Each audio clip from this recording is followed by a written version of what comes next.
Le sens de la chenille, si on considère que la lame bulle, c'est l'avant de la machine, l'attaque des dents doit se faire sur l'avant.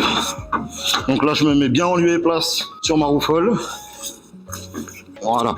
Tout simplement, on vient coincer notre chenille sur les dents de la machine, on démarre, on entraîne gentiment et on suit la chenille pour qu'elle se remette en place.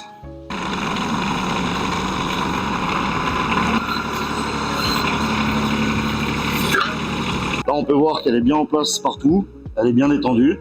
Donc là, pour retendre, même procédure dans l'autre sens. On prend notre clé de 18, on va venir serrer la tige filetée. Cette tige filetée, comme on a dit, va comprimer notre ressort, qui va pousser sur notre roue folle et retendre notre chenille.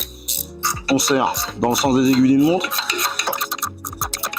Là, comment voir si on est bien tendu, si on est suffisamment tendu? On tend à fond. Quand vous allez avoir une butée, c'est que notre ressort est complètement comprimé. Donc les stries se touchent, on peut pas l'emmener plus loin. Là, ça veut dire qu'on est tendu au maximum, on est en surtension. Une fois que vous êtes bloqué, vous dévissez, on va dire 5 mm, ce qui va permettre de laisser de la place au ressort. On va se retrouver avec une chenille qui est tendue, mais il y a toujours de la marge de sécurité au cas où il y a quelque chose qui passe dedans ou quoi que ce soit. Le ressort va faire son boulot, pas endommager la chenille. Vous voyez, là je suis en butée mécanique, c'est pas mon contre-écrou qui me gêne. Et là, je vais dévisser 4-5 mm, on n'est pas au millimètre près. Voilà, on voit que notre chenille est toujours très bien tendue. Et je sais, puisque j'ai trouvé la butée, j'ai redonné un peu de souffle à mon ressort. Et là, on est bien.